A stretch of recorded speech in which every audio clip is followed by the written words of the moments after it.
Please বল। ওই তুমি phone দেখবে না, শরীর খারাপ হবে। ফোন দেখলে শরীর খারাপ হয়? হ্যাঁ, কে বলেছে? মা বলেছে। তাই? হ্যাঁ।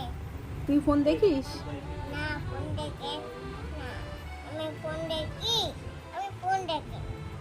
ও, কি ভালো মেয়ে।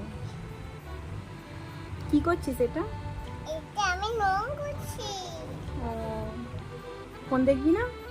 না, কেন, ফোন দেখলে কি হবে? ফোন দেখলে শরীর খারাপ হবে। কি শরীর খারাপ হবে? মঙ্গল শরীর খারাপ হবে। কি শরীর খারাপ হবে? মঙ্গল শরীর